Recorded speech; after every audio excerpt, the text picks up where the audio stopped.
자, 우리 오늘 성경을 통해서 하나님의 자비하심을 우리가 여러 주 계속 묵상해 가자 이렇게 말씀을 드렸는데요. 지난주에 저희가 믿음의 반응이라는 주제를 다루어 보았습니다. 우리 하나님 참 자비로우신 분이신데 그 자비하신 하나님은 우리에게 약속을 주시죠. 예수 그리스도를 믿는 우리를 그분 백성 되게 하시겠다는 것이 하나님이 우리에게 주신 약속입니다. 이 약속 믿고 예수 그리스도를 믿어 죄사함 받고 하나님께로 나아가면 자비로우신 하나님은 우리를 하나님의 백성으로 받아주시게 됩니다. 그리고 이러한 하나님의 자비를 맛본 사람들이야말로 진심으로 그냥 형식적으로가 아니고 마음속 깊은 곳으로부터 우러나오는 그런 진정한 마음으로 하나님을 예배하게 된다는 내용들을 우리가 지난주에 살펴보았습니다. 자, 오늘은 하나님의 자비하심의 본성을 우리가 조금 더 다른 관점과 또 각도에서 조금 더 살펴보도록 하겠습니다.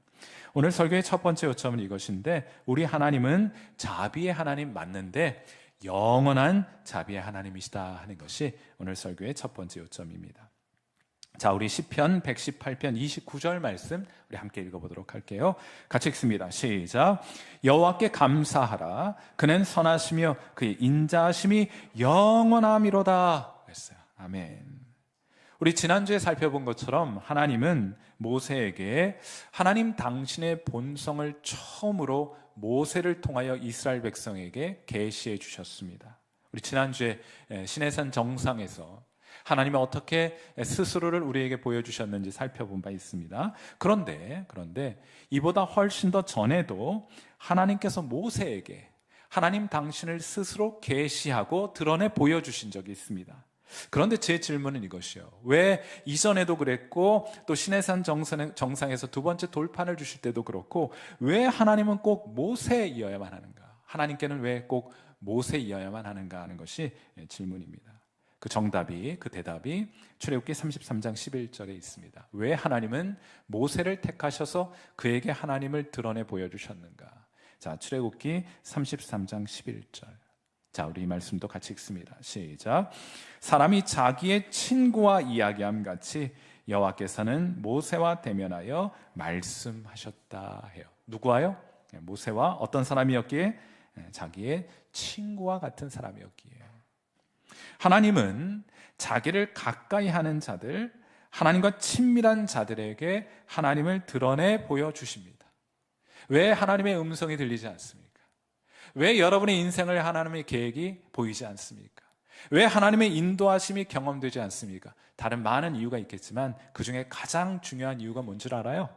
여러분이 하나님과 친밀하지 않기 때문입니다. 우리가 하나님과 친밀하지 않기 때문이에요. 그건 여러분도 마찬가지입니다. 여러분의 인생 계획과 여러분 마음속에 있는 여러 가지 이야기를 여러분 아무나 길 가는 사람 잡아놓고 이야기합니까? 아니요, 그렇지 않습니다. 여러분에게 친밀한 친구에게 여러분의 속사정을, 여러분의 인생 계획을, 여러분의 아픔을, 여러분의 실망을, 낙심스러운 것들을 함께 나누게 되지 않습니까? 하나님과도 똑같은 거예요. 하나님은 친밀한 사람들, 하나님을 가까이 하는 사람들과 친밀한 관계를 허락해 주시는 분이세요. 자, 아무튼 하나님께서는 호렙산이라 부르기도 하고 시내산이라고 부르는 산에서 모세를 만나십니다. 그를 보내 이스라엘 백성을 애굽에서 구원하게 하셨어요. 이때 처음으로 하나님께서 모세에게 나타나셔서 이스라엘 백성을 구원해내라 사명을 주셨을 때 모세가 이렇게 하나님께 묻습니다. 하나님, 그런데 제가 가서 이스라엘 백성 너희 애굽에서부터 나와라 이렇게 말하게 된다면 그들이 묻기를 누가 너를 보냈느냐?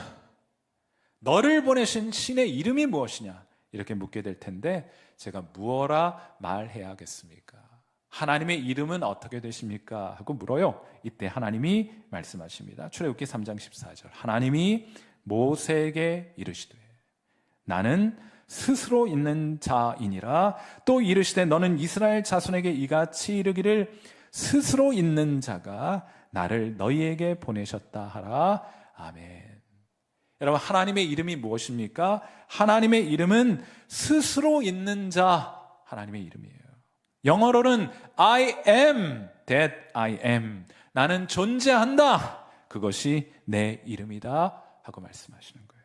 이게 무슨 말이냐? 내가 존재한다. 이게 하나님의 이름이라고 하셨는데, 이 이름에 대한 가장 정확한 성경적 해설은 요한계시록 1장 8절에 소개가 되어 있어요. 이 말이 무슨 말이냐? 하나님이 나는 나다, 나는 존재한다, 스스로 존재한다 이렇게 말씀하셨는데, 이 말의 의미가 뭐냐? 요한계시록 1장 8절에 소개가 되어 있어요. 주 하나님이 이르시되 나는 알파와 오메가라. 이제도 있고, 하나님 지금도 우리와 함께 하십니다. 전에도 있었고, 그리고 장차 올 자다. 하나님은 전에도 계셨고, 이 세상이 창조되기 전부터, 우주가 빅뱅을 일으키기 전부터 하나님은 계셨어요. 지금도 우리와 함께하고 계십니다. 그건 앞으로도 마찬가지입니다. 이 세상의 종말이 오고 새 하늘과 새 땅이 우리 앞에 펼쳐질 때에도 여전히 하나님은 우리와 함께 하시게 됩니다. 그 하나님을 일컬어 I am, 나는 스스로 존재하는 자이니라 하는 말의 의미가 바로 그런 의미예요. 왜냐하면 하나님은 영원하신 분, 스스로 존재하는 분이시기 때문입니다. 반면에 저와 여러분, 우리는 스스로 있는 자가 아닙니다. 우리는 이 세상에 있지 않았던 때가 있었어요. 그렇지 않습니까? 여러분이 이 세상에 태어나기 전에 여러분은 없었잖아요.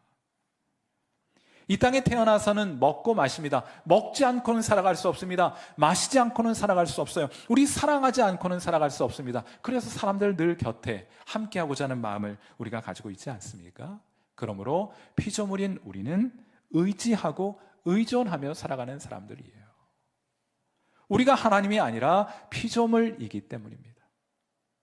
보통 사람들은 행복이 삼간에서 결정된다고 해요. 삼간이라고 말하는 것은 시간, 공간, 그리고 인간입니다. 우리가 언제 그리고 어디에서 누구를 만나느냐 하는 것이 우리의 행복과 불행을 결정해 준다 해서 사람의 행복과 불행은 삼간에서 결정된다고 말하는 거예요. 우리가 이 좋은 시대에 태어나서, 이 좋은 대한민국에 태어나서 좋은 사람들을 만나게 되는 것보다 더 큰 행복이 어디 있겠어요? 사랑하는 성도 여러분, 그러므로 이 땅을 살아가는 동안 여러분 선택할 수는 없잖아요. 태어난 시간과 장소는 선택할 수는 없겠습니다만, 여러분 그 짧은 기간 인생 살아가는 동안 좋은 사람들을 많이 만나는 것이 여러분의 행복을 보장해 주게 될 것입니다. 그러나 이 땅의 것들은 영원한 행복을 우리에게 약속해 줄 수는 없죠. 왜냐하면 그것들이 영원한 것들이 아니기 때문입니다. 자, 그러므로 영원한 행복은 영원하신 하나님을 만나는 것에 있는 줄 믿습니다. 사랑하는 성도 여러분, 그러므로 예수 믿고 죄 용서함을 받아 그 영원하신 하나님과의 만남이 있게 되기를 주님의 이름으로 축원하고, 거기에서 더 한 걸음 나아가서 모세처럼 하나님과 친밀한 사귐을 누려 살아가는 여러분 되시기를 이 아침 주님의 이름으로 축원해 드립니다. 여러분은 하나님과 친하십니까? 영원한 행복과 기쁨을 풍성히 누려 살아가시는 귀한 성도로 살아가시게 되기를 간절히 바라요. 자, 그렇게 주님을 만났어요. 나 스스로 있는 자 아니라 하나님 계시해 주셨습니다. 그 이후로 시간이 흘러서 하나님이 모세를 다시 시내산 정상으로 불러 올리십니다. 그리고 그에게 다시 한번 하나님을 드러내 보여주십니다. 출애굽기 13장 19절. 자, 이 말씀을 같이 한번 읽어보죠. 여기 다시 한번 하나님의 이름이 소개가 되는데 강조점을 달리하여 소개가 됩니다. 같이 한번 읽습니다. 19절 시작. 여호와께서 이르시되 내가 내 모든 선한 것을 내 앞으로 지나가게 하고 여호와의 이름을 내 앞에 선포하리라. 나는 은혜 베풀 자에게 은혜를 베풀고 긍휼히 여길 자에게 긍휼을 베푸느니라. 이것이 내 이름이니라 했어요. 여기서 하나님의 이름의 강조점이 조금 달라졌죠. 이전 첫 번째 만남에서 하나님은 자신의 이름을, 당신의 이름을 스스로 계신 분, 어제나 오늘이나 동일하신 분, 영원한 분으로 소개했다고 한다면, 이 두 번째 만남에서 하나님은 하나님을 어떻게 하나님의 이름을 모세에게 알려주셨는가 하면 나는 스스로 행하는 자다 하고 말씀해 주신 거예요. 그 이름을 스스로 행하는 자라고 불러주셨습니다. 무엇을 행하시는 분이십니까? 은혜 베풀 자에게 은혜를 베풀고 긍휼히 여길 자에게 긍휼을 베푸는 하나님이라 하고 하나님의 이름을 소개해 주신 거예요. 이걸 한번 결합해 보아요. 하나님은 스스로 계신 분, 그리고 하나님은 스스로 행하시는 분. 이걸 한번 묶어서 생각해 보세요.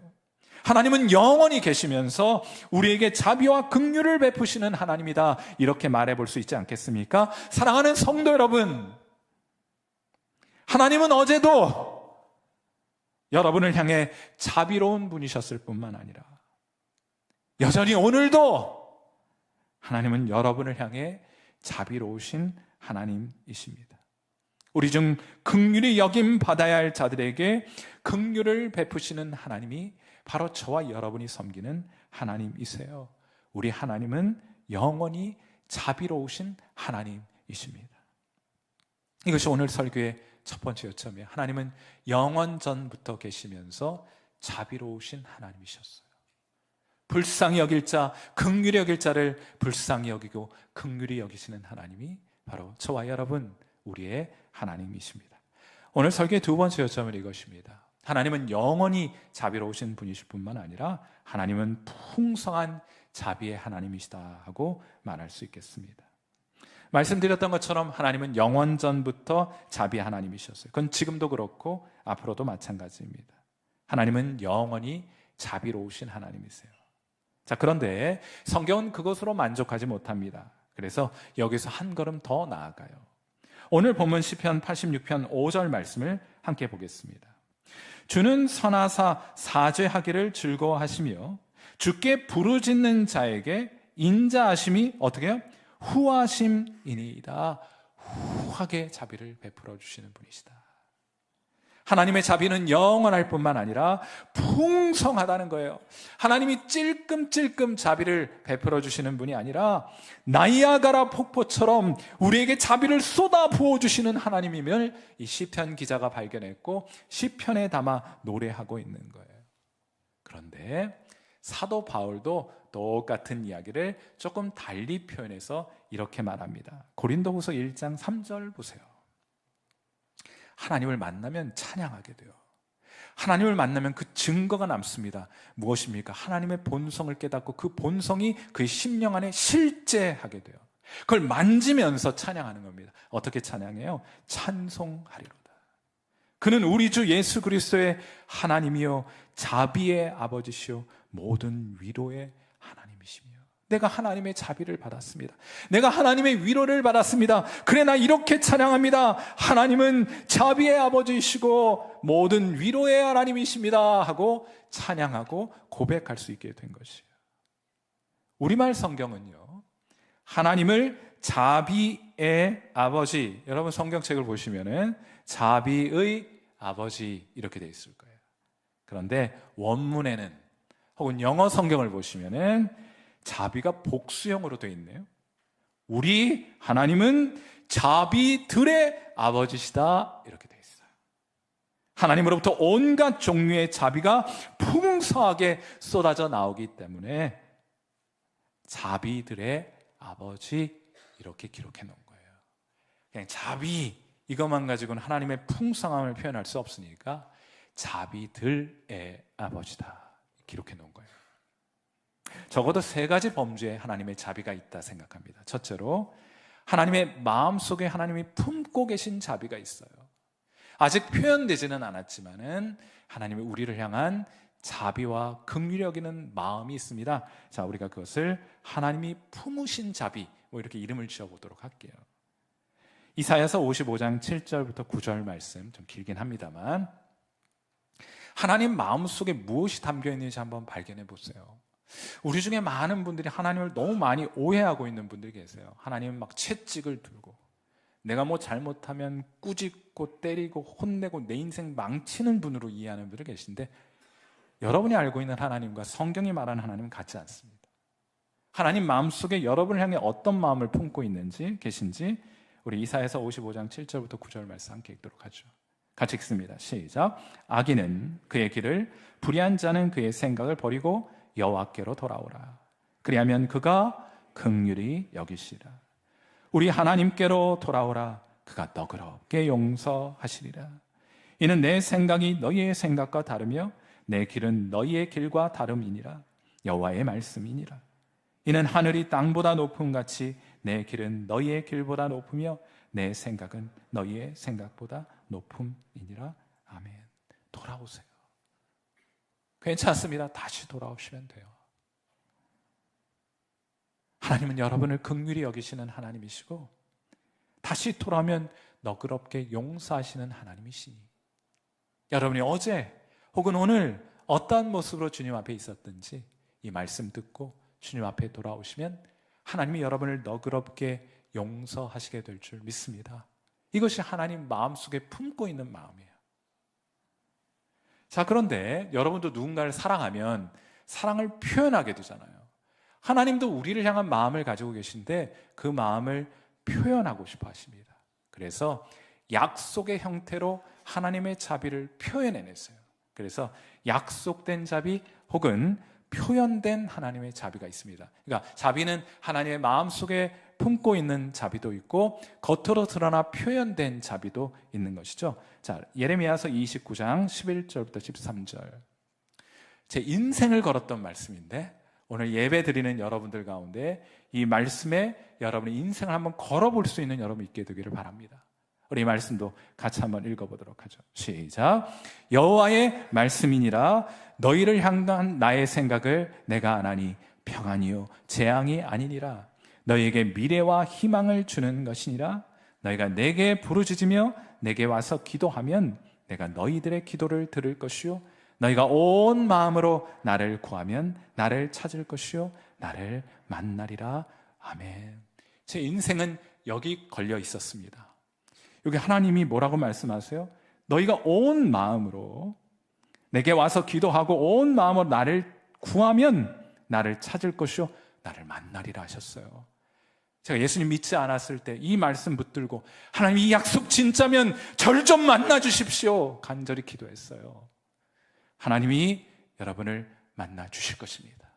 이 약속 붙들고 이 말씀 붙들고 하나님 앞에 나아가 기도해 보세요.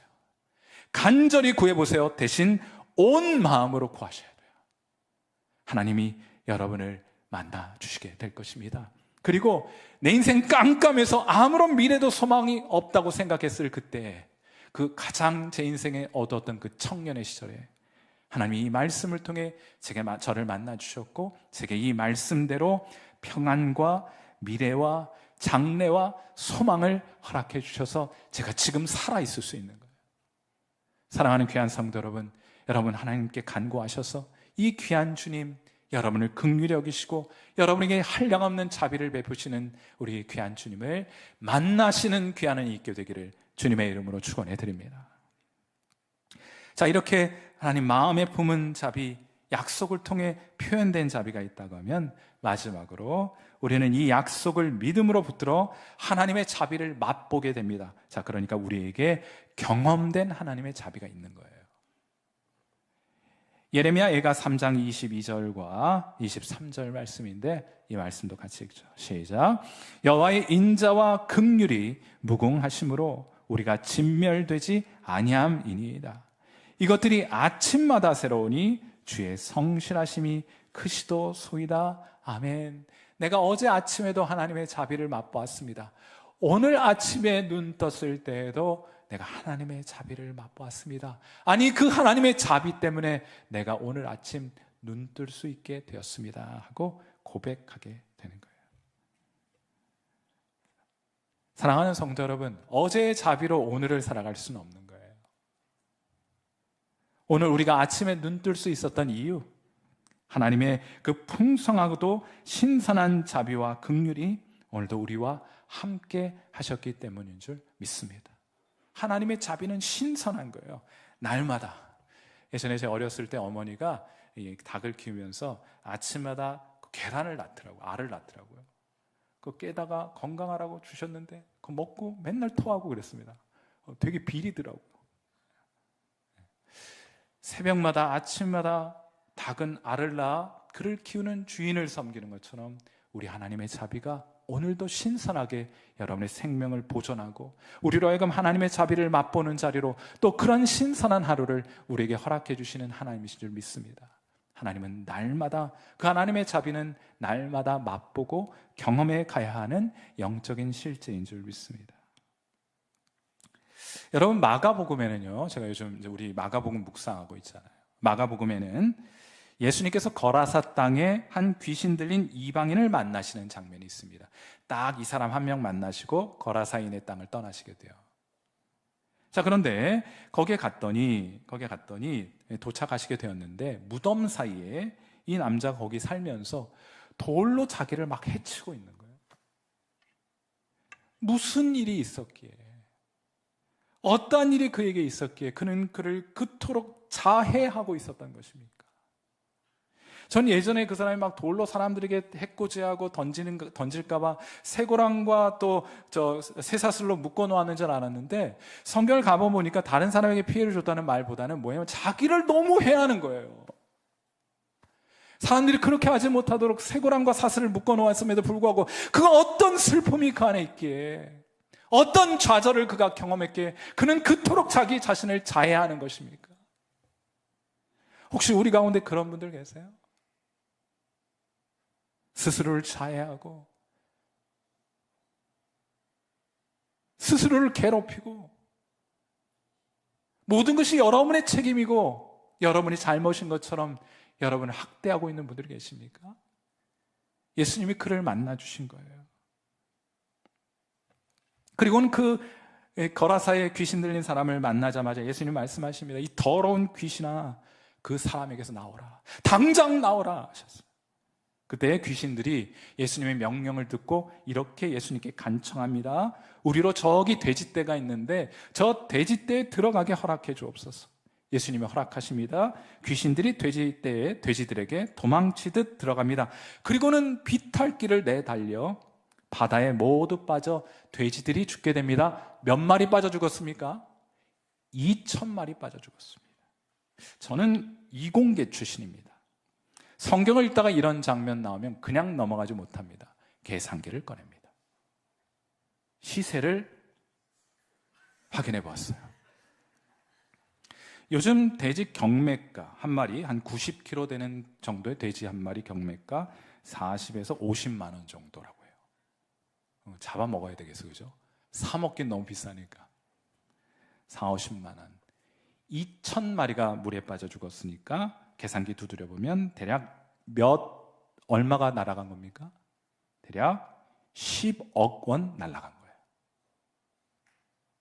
거라사 귀신 들린 한 사람 살리려고 예수님께서는 10억 원 아무렇지도 않게 바다에 던져 넣으셨습니다. 예수님이 그런 분이에요. 그런 관점에서 성경을 또 묵상해 보니까 이런 장면도 생각이 나요. 예수님이 이런 비유를 들어주신 적이 있습니다. 한 종이 주인에게 10,000달란트를 빚지게 됩니다. 얼마를요? 10,000달란트를 빚지게 됩니다. 계산기 꺼내세요. 1달란트 6,000데나리온입니다. 1데나리온은 노동자 하루 1당입니다. 하루 8시간 최저시급으로 일하면 하루 8만 원. 6,000데나리온이면 얼마입니까? 4억 8천만 원. 얼마가요? 1달란트가. 1만 달란트면 그럼 얼마겠습니까? 4억 8천만 원 1만 배 하면 얼마입니까? 그건 4조 8천억 원이에요. 4조 8천억 원.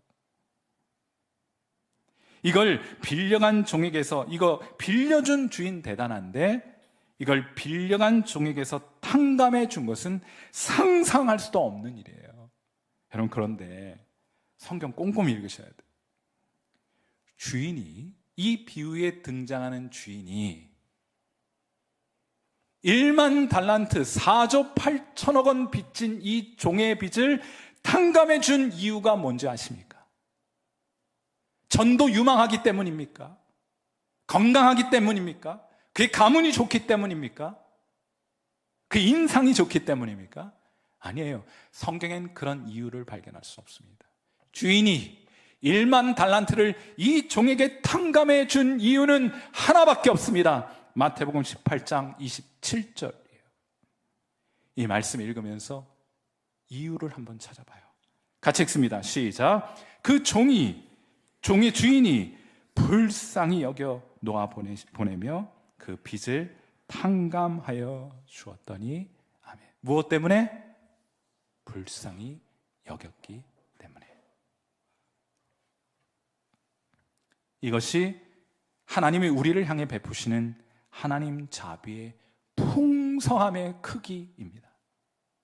기억하세요. 4조 8천억 원. 말도 안 되는 크기.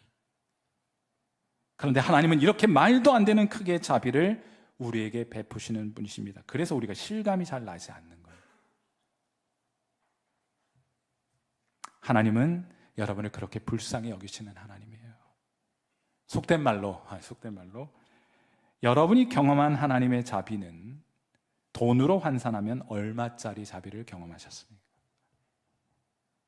그게 얼마짜리였든, 지금까지 여러분이 경험했던 그 자비가 얼마짜리로 환산되든 관계없이 조금 더 구하시는 여러분 되시기를 주님의 이름으로 축원해 드립니다. 더 풍성한 하나님의 자비를 맛보시는 귀한 은혜가 오늘 이 아침 이 자리에 함께한, 또 유튜브상에서 함께 예배드리는 저와 여러분 모두에게 풍성히 임하게 되기를 주님의 이름으로 축원해 드립니다.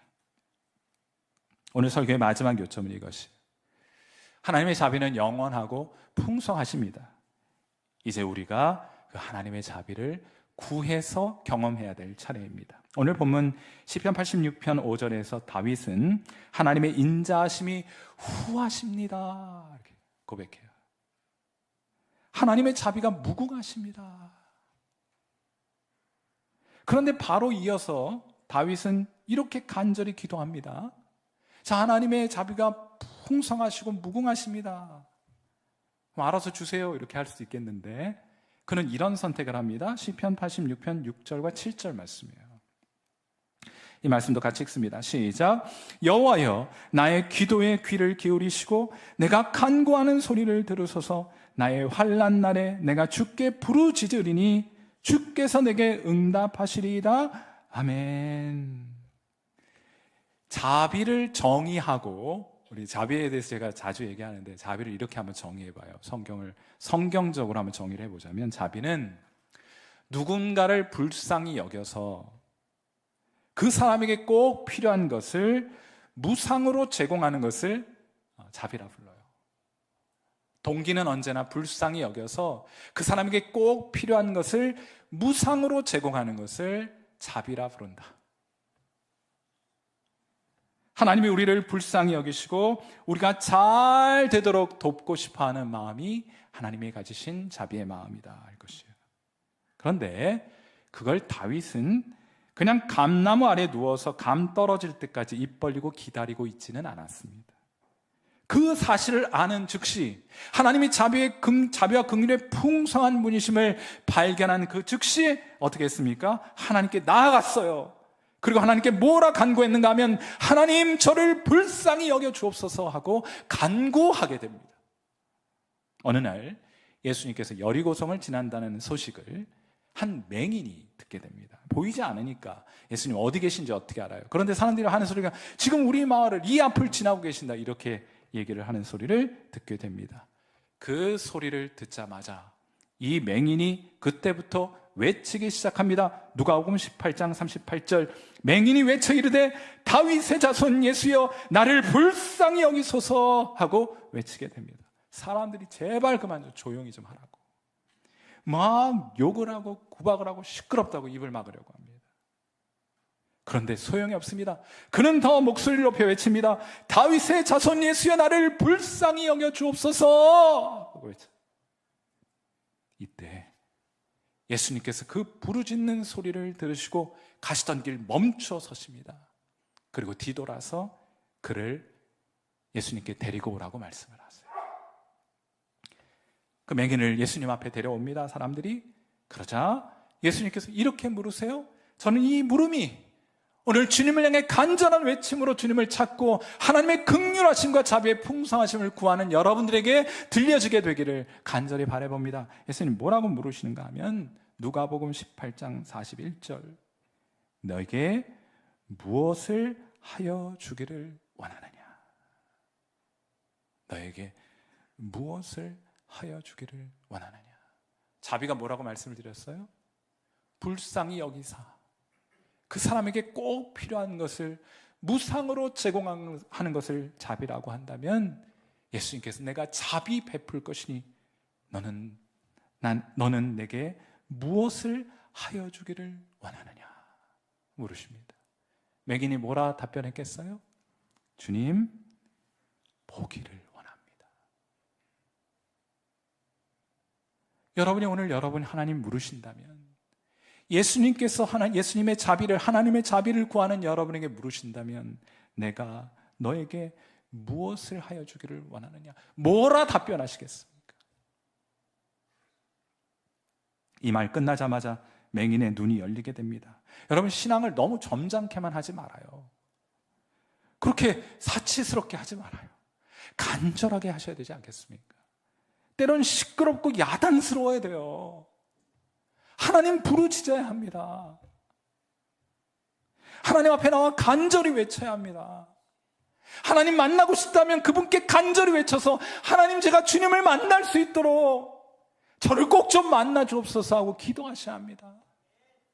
여러분의 남편과 아내가, 여러분의 자녀들이 하나님 만나야 한다고 믿고 계시다면 하나님 앞에 나아가 간절히 기도해야 합니다. 하나님, 내 아들을, 내 딸을 만나 주옵소서. 하나님, 그에게 구원을 베풀어 주옵소서.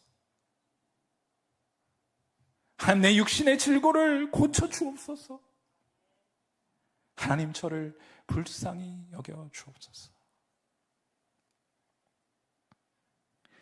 어느 작가가 어린 시절 마당에서 놀다가 이 집 근처의 들판에서 이 윗동이 다 잘린 나무 그루터기를 하나 발견하게 되었는데, 그게 영 거추장스럽더래요.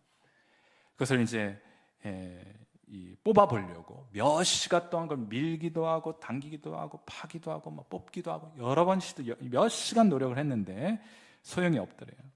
여러분도 아시다시피 나무의 뿌리는 생각보다 훨씬 더 깊이 그리고 크게 박혀 있기 때문입니다.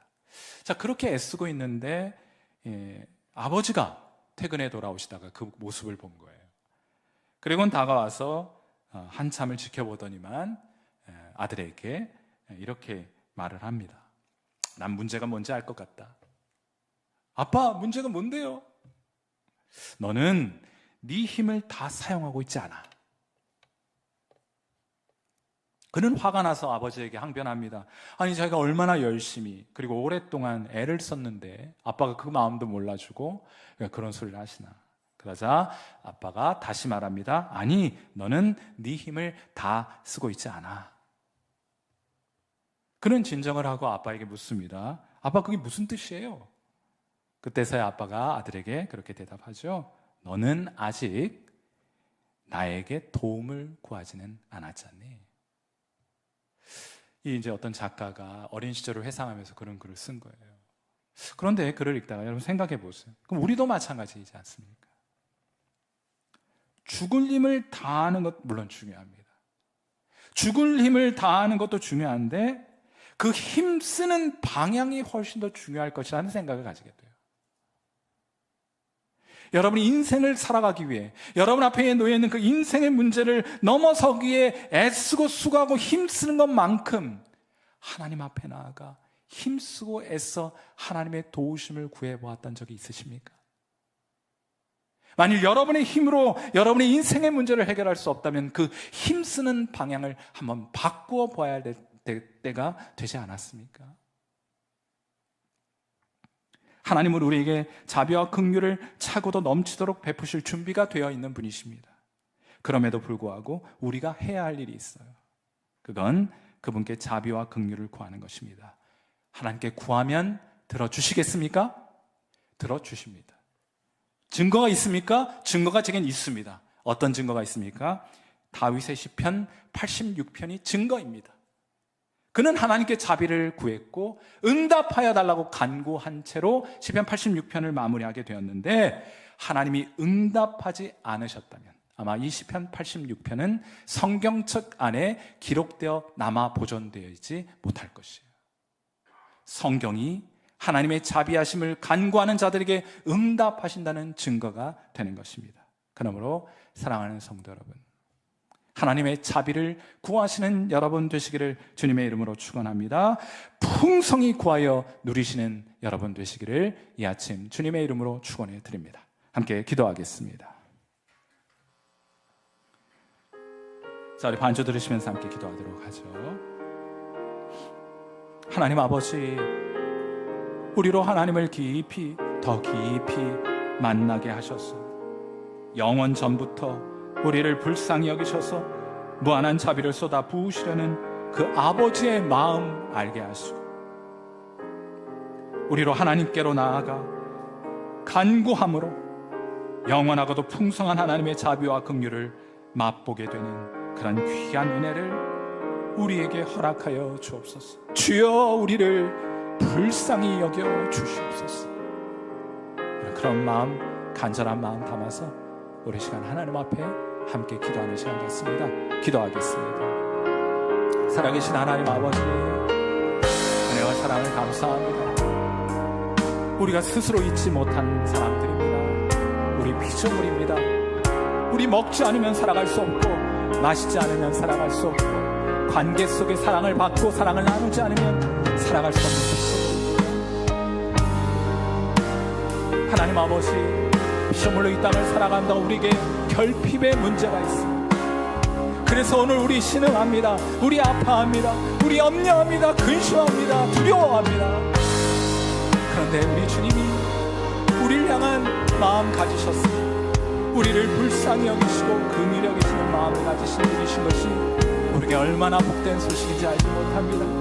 그러므로 사랑하는 귀한 성도들, 주님께로 나아가 하나님의 이름을 외쳐 부르게 하시고 하나님의 자비와 긍휼을 소리 높여 구하게 하시고 그들에게 응답하셔서 하나님의 자비와 긍휼을 베풀어 주시는 내가 너에게 무엇을 하여 주기를 원하느냐 하는 질문에 오늘 저들 간절히 구하며 꼭 필요한 것을 주님께 아뢰게 하시고 하나님 응답하시고 그 기도 들으시고 응답하여 주셨습니다. 저들이 오늘 또 한 번 하나님의 자비와 긍휼을 경험하게 되는 은혜를 허락하여 주옵소서. 하나님께서 함께 해주시기를 간구합니다. 그 반주 들으시면서 한 개만 더 위해서 기도하도록 할게요. 그래서 반주해 주시고요. 예수님께서 여러분에게 물으십니다. 내가 너에게 무엇 하여 주기를 원하느냐. 하나님은 하나님의 자비를 구하는 자들에게 응답하시는 하나님이시라고 말씀하셨잖아요. 그러니 여러분, 이 질문에 하나님 앞에 답해 보세요. 하나님이 여러분에게 무엇 하여 주기를 원하시는지 오늘 답해 보세요. 하나님도 하나님의 자비로 답해 주실 것입니다. 이 시간 다시 한번 여러분이 하나님 앞에 구하는 것을 기도하는 시간 갖도록 합니다. 함께 기도하겠습니다. 하나님 아버지, 우리 주님께서 오늘 우리에게 찾아오셔서 내가 너에게 무엇을 하여 주기를 원하느냐 물으신다면 우리 사랑하는 성도들 뭐라 하나님 앞에 답하오.